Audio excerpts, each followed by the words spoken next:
চাঁদ মুখ দেখে রাজা হইলেন সুখী, দান দেয় ব্রাহ্মণ সকল।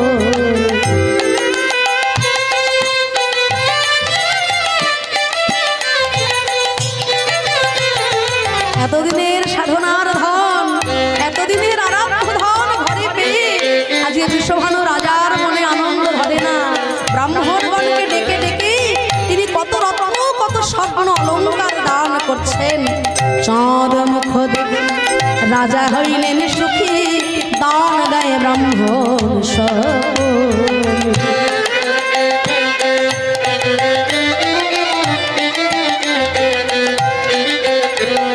ওদিকে পদকর্তা এক পাশে দাঁড়িয়ে বলছেন, দুহিতা বলিয়া দুঃখ না ভাবি হো, দুহিতা বলিয়া।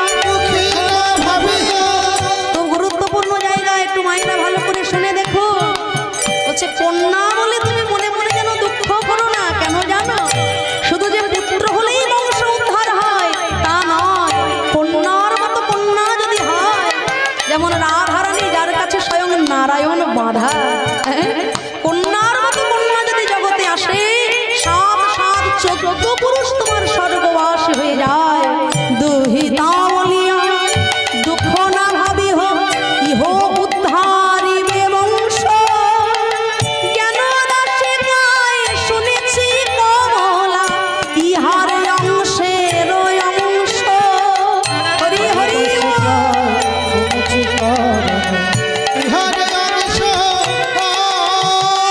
বলো এমন ভাগ্য কার গায় আছে, মহালক্ষ্মী যাহার ঘরে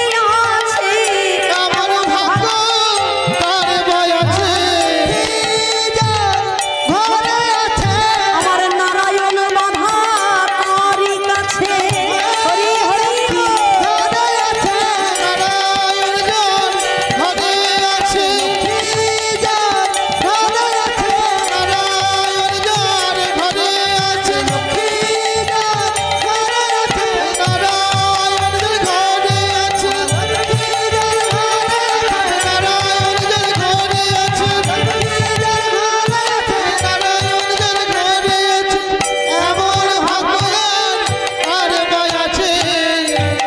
দুহিতা বলিয়া দুঃখ না ভাবি হো, ইহ উদ্ধারিবে বংশ। জ্ঞানদাসে কয় শুনেছি কমলা, ইহার অংশের অংশ। কমলা লক্ষ্মী দেবী যার অংশের অংশ, অর্থাৎ ইনি হলেন মহালক্ষ্মী স্বরূপিণী, যার চরণে স্বয়ং ভগবান জন্ম জন্মান্তর বাঁধা। যে চরণ পাবার জন্য স্বয়ং ভগবান, যে চরণ পেয়ে স্বয়ং ভগবান নিজ মস্তকে ধারণ করেছিলেন সেই রাঙা চরণ। কি মায়েরা, তাই না? বৃন্দাবনে যেদিন মানভঞ্জন লীলা হয়েছিল, ভগবান শ্রী গোবিন্দ আমার রাধারানীর ওই রাতুল রাঙা চরণ নিজ মস্তকে ধারণ করেছিলেন। আহা, এখনো পর্যন্ত পৌষের সংক্রান্তি তিথিতে, ওই মকর সংক্রান্তিতে হাজার হাজার লক্ষ লক্ষ ভক্ত ছুটে যায় সেই বীরভূম জেলার কেন্দ্রবিল্ল গ্রাম অজয় নদী কদম্ব খণ্ডির ঘাট, যেখানে ভক্ত কবি জয়দেব গোস্বামী ভক্তিমতী পদ্মাবতীকে সঙ্গে নিয়ে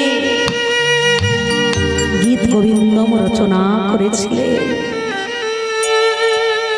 ভক্ত কবি জয়দেব গোস্বামীকে গঙ্গার জলে স্নান করাবেন বলে পতিত পাবনী গঙ্গা পূজান পেয়ে এসেছিলেন ওই অজয় নদী কদম্ব খণ্ডির ঘাটে। দেখুন ভক্তের মহিমা কি রকম, ভক্তের মহিমা কতখানি। আজকে জয়দেব গোস্বামী গীত গোবিন্দম রচনা করতে করতে হঠাৎ মনে মনে তার সংশয় হলো, পদ্মা আমার অসম্পূর্ণ গীত গোবিন্দমটা আজকে সম্পূর্ণ করতে পারছি না জানো পদ্মা। কেননা ভগবান হলেন পূর্ণ ব্রহ্ম, স্বয়ং ভগবান। আর আমি বুঝতে পারছি না ভগবান যদি পূর্ণ ব্রহ্ম হবেন তাহলে তিনি কেমন করে ভক্তের চরণ মস্তকে ধারণ করবে। ভগবানের উপরে তো কেউ নাই। কৃষ্ণ হলেন ভগবান, রাধারানী হলেন তার ভক্ত স্বরূপিণী। কৃষ্ণ কেমন করে রাধারানীর চরণ মাথায় নেবেন এই জায়গাটা আমি লিখতে পারবো না। পদ্মা, তুমি আমার সেবার ব্যবস্থা করো, আমি তাড়াতাড়ি একটু স্নান করে আসি। আর হ্যাঁ, আমার তেলের বাটিটা দাও, আমি একটু স্নান করতে চাই। অজয় নদী কদম্বখণ্ডীর ঘাটে জয়দেব গোস্বামী গেলেন স্নান করতে। ওদিকে ভক্ত বৎসল ভগবান চিন্তা করলেন, সখী ভক্তের মনে হে সংসার, আজকে আমি যদি এই জায়গাটা অসম্পূর্ণ রেখে দিই তাহলে যে আমার মুখের বাক্য মিথ্যা হয়ে যাবে। আমি যে নিজ মুখে বলেছি ভক্ত আমার মাতা পিতা, ভক্ত আমার গুরু, ভক্ততে রেখেছে নাম বাঞ্ছা কল্পতরু। ভক্ত যদি খাওয়ায় আমায় তবে আমি খাই, ভক্ত না খাওয়ালে আমি উপবাস যাই। তাই দেখুন ভক্তকে ভগবান কোন স্তরে কোন স্থানে রেখেছে। তাই তো ভক্ত বৎসল ভগবান রাখিতে ভক্তের মান জয়দেব গোস্বামীর রূপ ধারণ করে পদ্মাবতীর সামনে এসে দাঁড়ালেন। পদ্মা, পদ্মা, আমার অসম্পূর্ণ গীত গোবিন্দকে সম্পূর্ণ করতে হবে। আমায় তাড়াতাড়ি গীত গোবিন্দ মেনে দাও পদ্মা। পদ্মাবতী চিন্তা করলেন, সে কি স্বামী এই মুহূর্তে স্নানে গেলেন আর এত তাড়াতাড়ি ফিরে এলেন। পদ্মা, তুমি কি ভাবছো? আসলে অসম্পূর্ণ গীত গোবিন্দমটা সম্পূর্ণ করার কথা যে মনে পড়ে গেল, তাই তো তাড়াতাড়ি ছুটে এলাম। না না স্বামী, আপনি আসুন। পূর্ণ ব্রহ্ম স্বয়ং ভগবান অন্দর মহলে প্রবেশ করে গীত গোবিন্দমের পাতাটি খুলে তার বাঁকা করের বাঁকা অক্ষরে লিখে দিলেন গীত গোবিন্দমের পাতায়, দেহি পদ পল্লব মুদারা, দেহি পদ পল্লব মুদারা, দেহি পদ পল্লব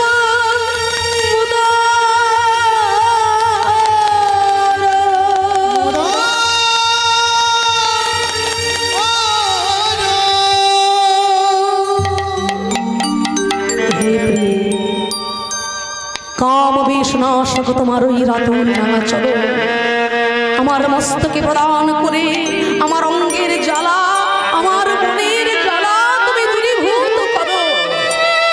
অসম্পূর্ণ গীত গোবিন্দ বাঁকা করে সম্পূর্ণ করে স্বয়ং ভগবান ছদ্মবেশে জয়দেব গোস্বামীর রূপ ধারণ করে পদ্মাবতীর সামনে দাঁড়ালেন। গো পদ্মা, আমার সেবার ব্যবস্থা করো না।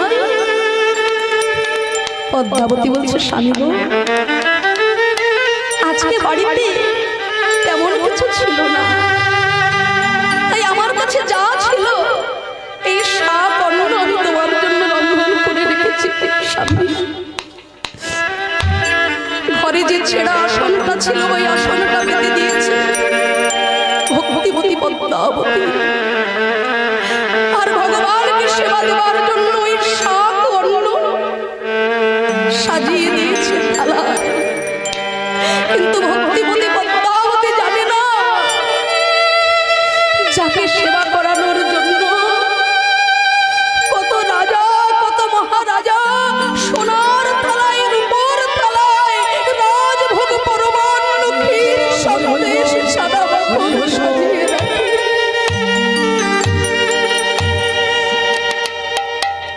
সেই পূর্ণ ব্রহ্ম স্বয়ং ভগবান যোগীর আরাধ্য বিরিঞ্চি বাঞ্ছিত তাকে সেবা দেওয়ার জন্য এই ছেড়া আসন পেতে বসতে দিয়ে শাক অন্ন ভগবানের কাছে তুলে দিয়েছে।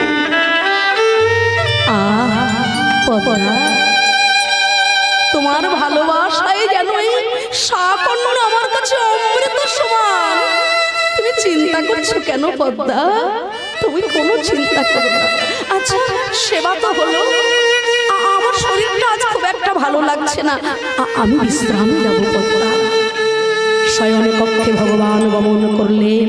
পদ্মাবতী চিন্তা করলেন এত দূর পথ হেঁটে গেছেন স্বামী, স্নান করে এসেছেন ওই কদম্ব খণ্ডির ঘাট থেকে, চরণে হয়তো বড় ব্যথা লেগেছে, তাই স্বামীর চরণ দুখানি নিজ কোলের ওপরে তুলে নিয়ে ভক্তিমতী পদ্মাবতী স্মরণ সেবা করে দিয়েছে।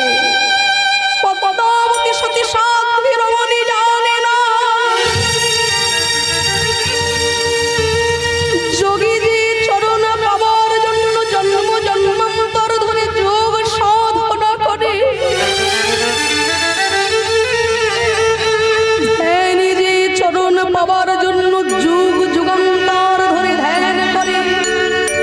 ইন্দ্র চন্দ্র বরুণ দেবতাগণ যে চরণ পাবার জন্য তপস্যা করে বেড়ায়, সেই বিরিঞ্চি এবং সেই দধন গোবিন্দের চরণ স্বামী জ্ঞানী পদ্মাবতী নিজ কোলের উপর তুলিল।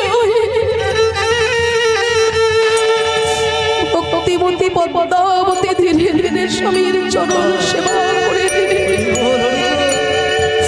স্বামীকে ঘুম পড়াইয়ে রেখে তার শিষ্ট প্রসাদ সেবা করতে বসেছে। এমন সময়ে সত্যকারের জয়দেব গোস্বামী এসে দাঁড়াইল। পদ্মা, কোনোদিনও তো তুমি আমার আগে সেবায় বসো না পদ্মা, আজকে তোমার খুব ক্ষুধা ছিল তাই তুমি সেবায় বসেছ পদ্মা। পদ্মাবতী বাবা, কি আমার স্বামী, একটু আগেই তো আপনি অসম্পূর্ণ গীত গোবিন্দ সম্পূর্ণ করে সেবা করে শয়ন করলেন, আবার আপনি এসে দাঁড়ালেন। সত্যি করে বলুন তো তবে কে আপনি? কি বললে পদ্মা? অসম্পূর্ণ গীত গোবিন্দ সম্পূর্ণ হয়েছে। আচ্ছা পদ্মা, একটু আগে যে জয়দেব গোস্বামী তোমার কাছে এলো, তার হাতে কি তোমার দেওয়া এই তেলের পাত্রটা ছিল পদ্মা? না তো, তাহলে কি সে? পদ্মা, আমার আর বুঝতে দেরি হচ্ছে না পদ্মা, তুমি তাড়াতাড়ি আমাকে ঘরের ভিতরে নিয়ে চলো। জয়দেব গোস্বামী ওই গীত গোবিন্দমের পাতা উল্টে দেখতে পেলেন, পাতা মনের মাথায় অক্ষরে লেখা রয়েছে দেহি পদবল্লভ মুদারম, দেহি পদবল্লভ মুদারম, দেহি পদবল্লভ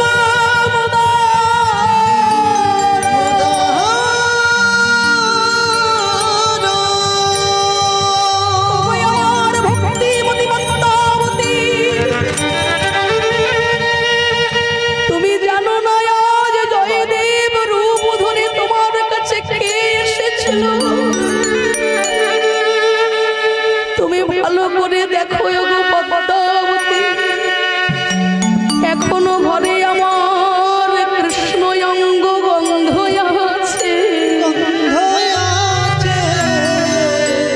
ওগো আমার ভক্তিমতী পদ্মাবতী, শুনেছি ভগবান সেবা করলে নাকি প্রসাদ হয়, আর সেই প্রসাদ যদি কোনো অকিঞ্চন ভক্ত সেবা করে তখন সেই প্রসাদের নাম হয়ে যায় মহাপ্রসাদ। ওগো আমার ভক্তিমতী পদ্মাবতী, এতদিন তুমি আমার প্রসাদ সেবা করেছ পদ্মা, আজ তোমার কাছে আমার একটি প্রার্থনা, আজকে তোমার পূর্ণ বলে ভলে আমার পূর্ণ ব্রহ্ম ভগবান এলো, যাকে পাওয়ার জন্য আমি কত দেশ হতে দেশান্তরে খেতে বেড়ালাম, যাকে পাওয়ার জন্য আমি গ্রাম হতে গ্রামান্তরে ঘুরে বেড়ালাম,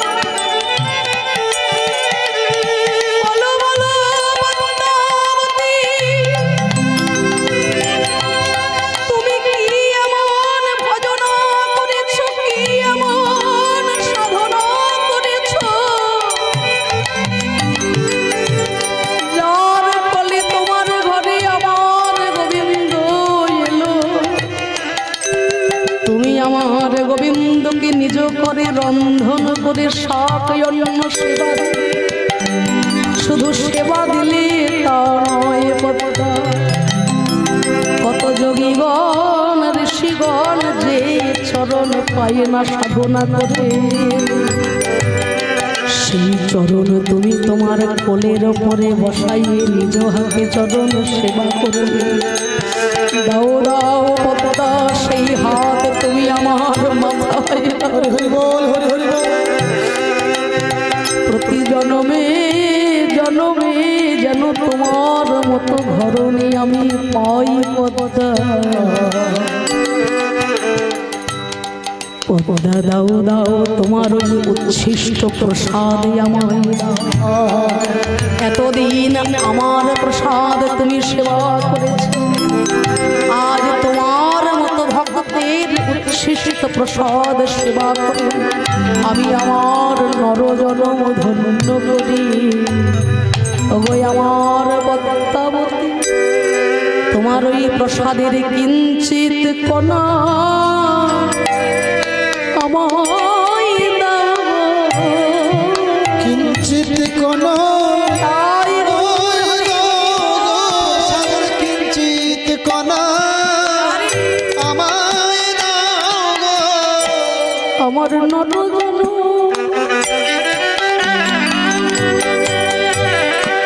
এই নরজন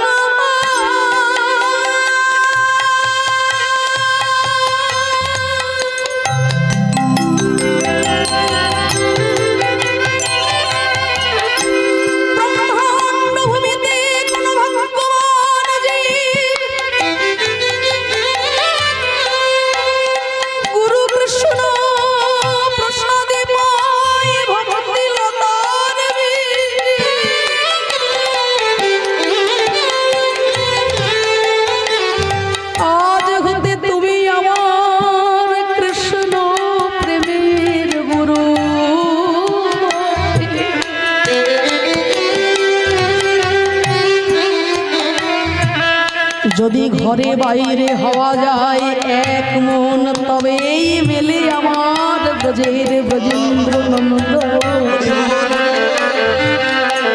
তাই তোমার মতো ভক্তিমতির প্রসাদ পেয়ে জনময় আমার ধন্য, আমার নরজন ধন্য হবে।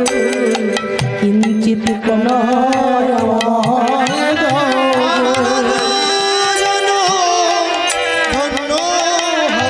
প্রসাদের কিঞ্চিত কণা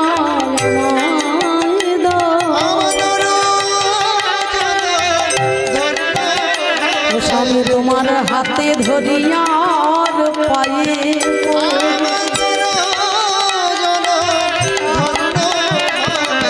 হাতে ধরিয়া পায়ে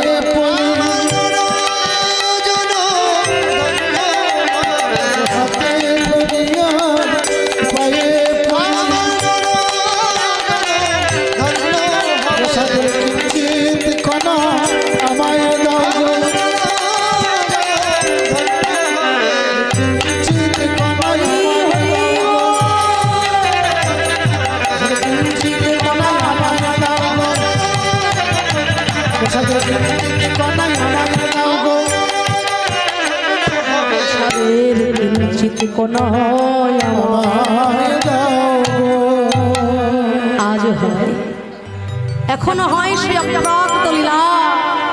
এখনো পর্যন্ত আপনারা পৌষের সেই সংক্রান্তি তিথিতে যদি একবার যান বীরভূম জেলার ওই কেন্দ্রবিল্ল গ্রামে জয়দেবের মেলায়, দেখবেন হাজার হাজার লক্ষ লক্ষ ভক্তের মিলন, মহামিলন হচ্ছে।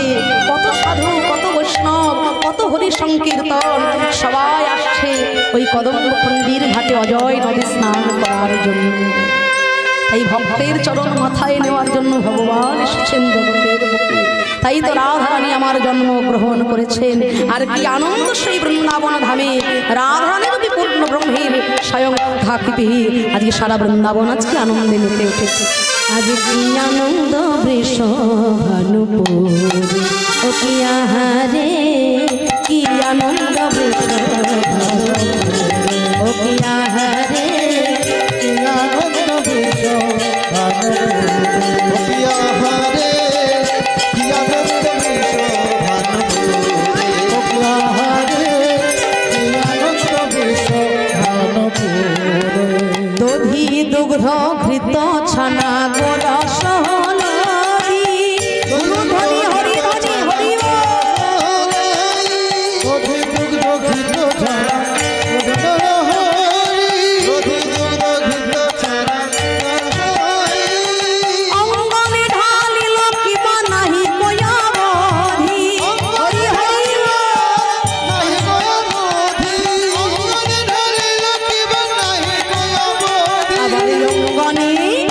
আহা অঙ্গনে ঢালিল কিবা নাহি কয়াবধি আহা অঙ্গনে ঢালিল কিবা নাহি কয়াবধি কি আনন্দ বৃষভানু ও কি আহারে কি আনন্দ বৃষভানু ও কি আহারে কি আনন্দ বৃষভানু। এত সুন্দর কন্যারত্ন জন্মগ্রহণ করেছেন সোহানপুরে, কিন্তু মাতা কীর্তিদার মনে একটাই দুঃখ, আহা কোটি সূর্য সম জ্যোতি আমার এই কন্যা, কিন্তু দুঃখ আমার একটাই, মেয়ে আমার অন্ধ হয়েছে গো। তাই মাতা যশোমতীর সঙ্গে কীর্তিতা মায়ের অনেক বন্ধুত্ব, হ্যাঁ, তাই মাতা যশোমতীর সঙ্গে কথোপকথন করবেন বলে আজকে এক জায়গায় বসেছেন তারা। ওদিকে গোপালকে কোলে নিয়ে যশোমতী মা আমার এসেছেন আজকে কীর্তিদা ভবনে। গোপাল কোলে লইয়া তথা আইল নন্দরানী,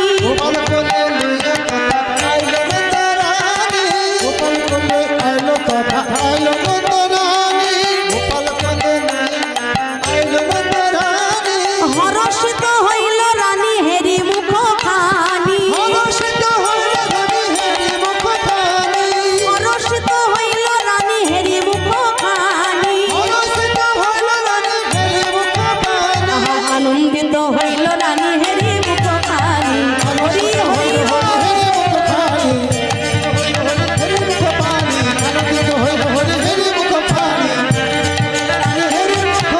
কি আনন্দ বৃষভানু কি আহারে কি আনন্দ কতই না আনন্দ বৃন্দাবনে। যখন শ্রী গোবিন্দ আমার হামাগুড়ি কীর্তি দিতে ছোট্ট রাধারানী যে দোলনার উপরে দুলছেন, সেখানে এসে যখনই যেই না রাধারানীর অঙ্গ স্পর্শ করেছেন শ্রী গোবিন্দ আমার, রাধারানীর আর চিনতে বাকি রইল না, বুঝতে বাকি রইল না। এই তো আমার সেই চেনা পরশ, সেদিন যে কথা দিয়েছিলেন তিনি আমায়, অঙ্গে দিতে হাত মোর প্রাণনাথ হৃদয়ে বাড়িল সুখ, তখন হাসিয়া কাঁদিয়া আখি প্রকাশিয়া দেখিল মধুর মুখ। ওলো ধ্বনি হরি হরি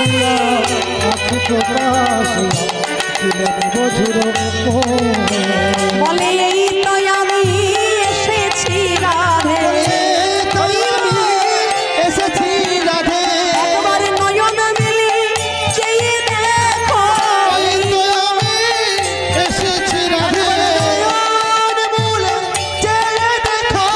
বৃষভানু রাজনন্দিনী রাধে রাধে।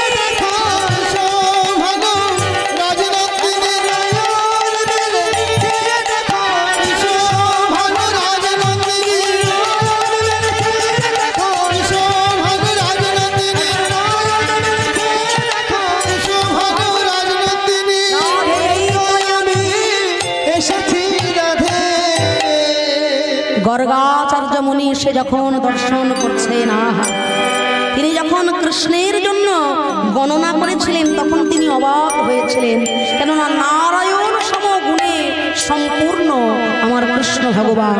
গর্গাচার্য ধ্যানে বসেছিলেন যে কে এত রূপ নিয়ে এত গুণাবলী নিয়ে যে ছেলেটা জন্মগ্রহণ করেছে, এ তো সাধারণ কোনো ছেলে নয়।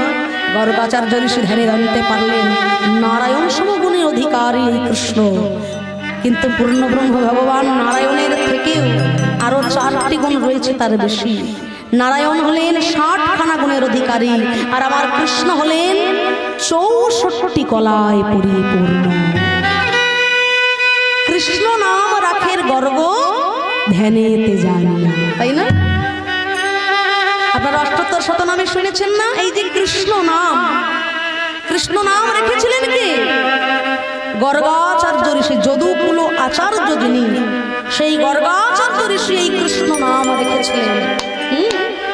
তা তখন গর্গাচার্য ঋষি বললেন এই রাধা হলেন কৃষ্ণের পরিপূরক। বুঝলে মা কীর্তিদা, যদি কখনো কৃষ্ণ শক্তিতে মনে করো কম পড়ে যাচ্ছে, রাধারানীকে যদি সামনে এনে দাঁড় করানো যায়, কৃষ্ণের শক্তি আরো দ্বিগুণ হয়ে যাবে। এই রাধা কৃষ্ণ হলেন একে অপরের পরিপূরক। রাধা কৃষ্ণের শক্তি স্বরূপিনী গর্গাচার্য ঋষি বলেছিলেন। আর সেই জন্য যখন গিরি গোবর্ধন ধারণ করেছেন কৃষ্ণ ভগবান কনিষ্ঠ অঙ্গুলে, হ্যাঁ, মা যশোদা গোপালের চরণে ঘিয়ের মালিশ করছেন আর চিন্তা করছে কোথায় আমার রাধারানী, যদি আমার কৃষ্ণের কষ্ট হয়, ব্যথা লাগে, কোথায় আমার রাধারানী। পরবর্তীকালে 3 দিন পর দেখা গেল কৃষ্ণ যে শিলাটির উপরে দাঁড়িয়ে গিরি গোবর্ধন ধারণ করেছেন তার পিছন দিকে শ্রীমতী রাধারানী ওই শিলাটির উপরে 3 দিন ধরেই ওই শিলাটির উপরে দৃষ্টি নিক্ষেপ করে দাঁড়িয়ে রয়েছেন। আর রাধারানীর দৃষ্টি শক্তিতেই ওই গিরি গোবর্ধন পর্বত দাঁড়িয়ে রয়েছে। 7 দিন ধরে রাধারানীর ওই দৃষ্টি শক্তির উপরে গিরি গোবর্ধন পর্বত দাঁড়িয়ে রয়েছে, তাই না? তাই বলে সুখ বলে আমার কৃষ্ণ গিরি ধরেছিল, সারি বলে আমার রাধা শক্তি সঞ্চারিল, নইলে পারবে কেন। তাই ব্রজবাসী সবার মনের ইচ্ছা, এনারা দুইজন যখন একে অপরের পরিপূরক, কত বিপদ হতে ব্রজবাসীকে রক্ষা করছেন। এই রাধা কৃষ্ণের যদি একসঙ্গে বিবাহ হয় তাহলে আমাদের থেকে আনন্দ আর কেউ পাবে না। হ্যাঁ, সকলের মনে একই বাসনা ছিল, তা সকলে আনন্দে আত্মহারা। তার রাধারানীর সঙ্গে শ্রী গোবিন্দের বিবাহ লীলা সম্পন্ন হবে। কি আনন্দ সকলের! মায়েরা একটু উলুধ্বনি, হরির ধ্বনি, শঙ্খধ্বনি করবে। রাধে রাধে।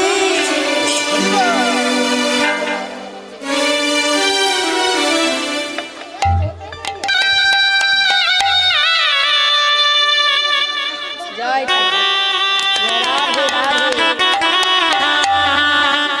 আচ্ছা,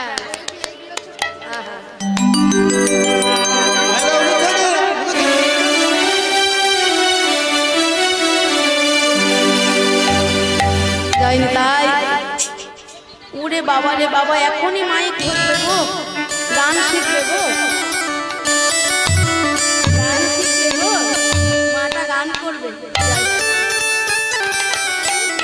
মায়েরা, বাবারা, আপনাদের সকলের কাছে প্রার্থনা, এই যে ছোট্ট ছোট্ট 2 জন কন্যা রত্ন আর এই এত সুন্দর রাজপুত্রের মতো এই যে পুত্র সন্তান, আপনারা প্রাণ ভরে ওদেরকে আশীর্বাদ করুন। ওনাদের যেন কৃষ্ণ চরণে মতি হয়, রাধা গোবিন্দের পাদ পদ্মে যেন আশ্রয় পায়। বেশ একটু উলুধ্বনি, হরিধ্বনি, শঙ্খধ্বনি সবাই।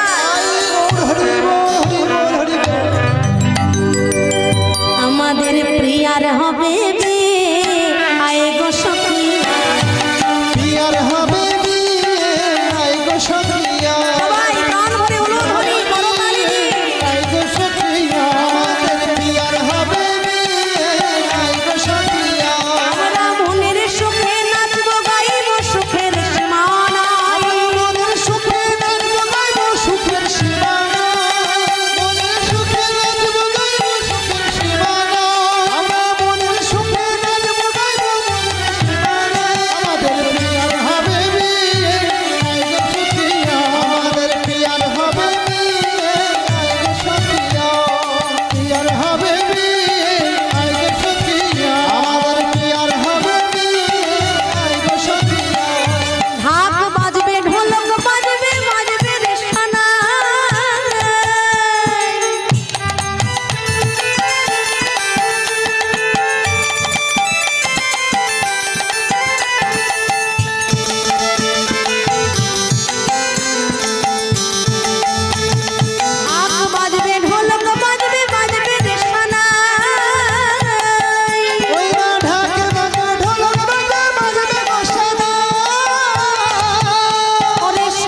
অভিমান হয়েছে নাকি গো?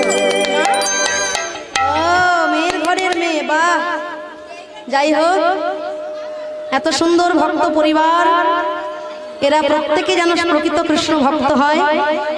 ও তুমিও নাচবে? এসো এসো এসো এসো এসো, হাত ধরে সবাই। ওদিকে আবার আমার একজন আছেন, তিনিও আবার অভিমানে ফুলছেন। কই গো? এসো এসো এসো এসো এসো এসো। আমাদের প্রিয়ার হবে বিয়ে, আয় গো সখিয়া।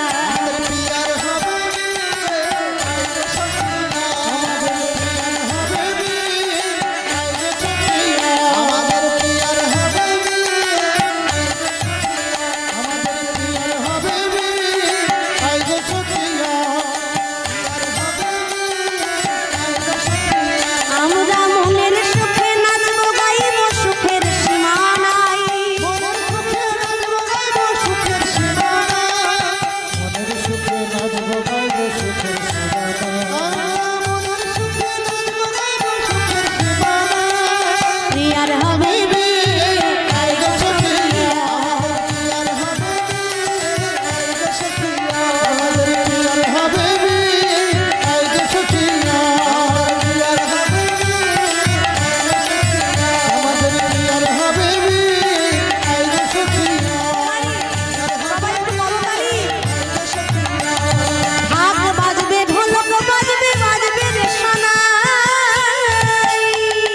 ঢাক বাজবে, ঢোলক বাজবে, বাজবে সোনা। কাউকে কোলে নিলে ওনার আবার একটু রাগ হয়, জানেন তো? এ কি আপনাদের ঘরে ঘরে এরকম হয়? আবার কাউকে কোলে নিলে মনে মনে অভিমান হয়, আমার মা হয়তো আমায় আর ভালোবাসে না।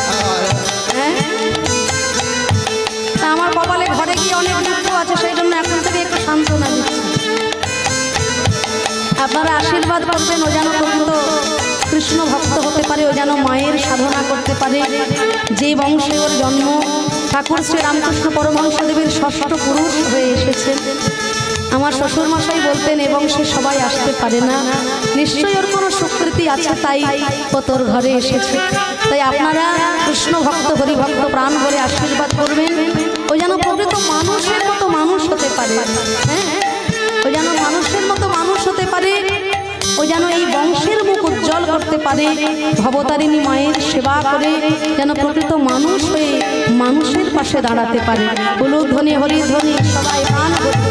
ঢাক বাজবে, ঢোলক বাজবে, বাজবে রে শোনাই। ঢাক বাজবে, বাজবে গো সোনা।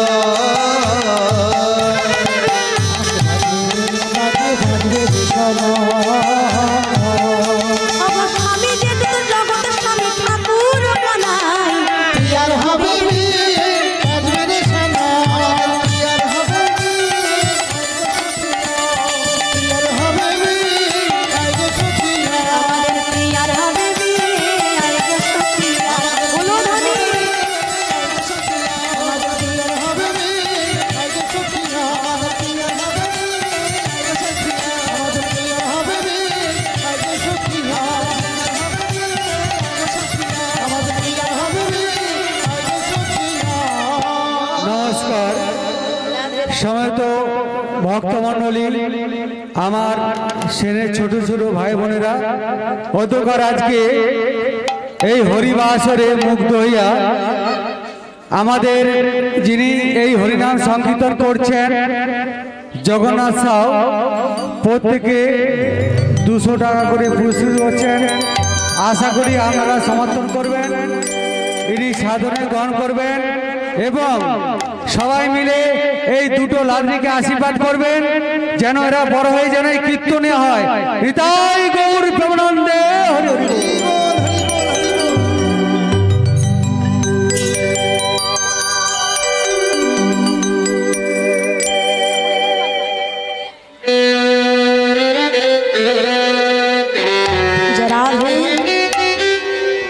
এবার আমরা আস্বাদন করব লীলার একবারে শেষ পর্যায়ে যে ঘটনা, গর্গাচার্য সংহিতা অনুযায়ী, গর্গ সংহিতা অনুযায়ী যা আমরা জানতে পারি, এই লীলা কারোর বানানো কোনো গল্প নয়, আমি আবারও বলছি। এখনো পর্যন্ত এই লীলার সাক্ষী যদি আপনারা দেখতে চান, অনেকে হয়তো ভাববেন যে রাধার আর কৃষ্ণের কবে বিয়ে হলো রে বাবা। হ্যাঁ, রাধা কৃষ্ণের অবশ্যই বিবাহ হয়েছিল ভান্ডির বনে। স্বয়ং সৃষ্টিকর্তা ব্রহ্মা রাধা কৃষ্ণের বিবাহ বেদ মন্ত্র পাঠ করে করিয়েছিলেন। গর্গাচার্য সংহিতা অনুযায়ী, গর্গ সংহিতা অনুযায়ী আমরা যা জানতে পারি যে একদিন মধুর বৃন্দাবনে যখন ঘন কালো অন্ধকার, মেঘাচ্ছন্ন পরিবেশ এবং বিদ্যুৎ চমক দিচ্ছে বাড়ি বাড়ি, নন্দ মহারাজা ছোট্ট গোপালকে কোলে নিয়েছেন আর গোপাল হয়েছেন ভয়ে ভীত সন্ত্রস্ত। আর তেমন সময় নন্দ মহারাজা দেখলেন কোটি সূর্য সম জ্যোতির্ময়ী এক কন্যা, যিনি স্বয়ং রাধা রানী গোবিন্দের মহাত্মী শক্তি। তারই হাতে ওই ভয়ে ভীত কানাইকে যখন নন্দ মহারাজা সমর্পণ করে দিলেন, তখন রাধারানী দুই করে শ্রী গোবিন্দকে নিয়ে এলেন ভান্ডির বনে। আর সেই মুহূর্তে পরিবেশ যেন পরিবর্তিত হয়ে গধূলি বেলা, গধূলি লগ্নে পরিণত হলো। আর সেই গধূলির লগ্নকালে ভান্ডির বনে আজ রাধা গোবিন্দকে বেদির উপরে দুই জনাকে দুই দিকে বসিয়ে বেদ মন্ত্র উচ্চারণ করে সৃষ্টিকর্তা ব্রহ্মা আজকে ভান্ডির বনে রাধা কৃষ্ণের বিবাহ করছেন। আজ ভান্ডির বনে রাধা কৃষ্ণ বেদিতে বসাইয়া, ভান্ডির বনে রাধা কৃষ্ণ বেদিতে বসাইয়া, বলে রাধা কৃষ্ণ বেদিতে বসাইয়া, ভান্ডির বনে রাধা কৃষ্ণ বেদিতে বসালো।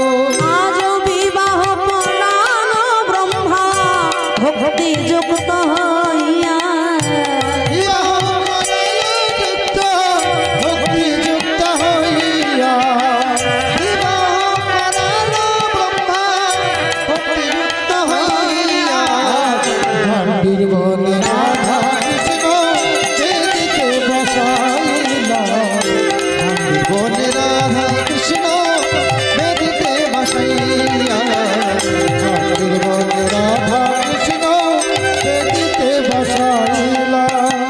একে একে সাত পাক প্রদক্ষিণ করিয়া, পুষ্পমাল্য দোহে দোহাই অর্পণ করিলা। বলো ধনি হরি ধনি।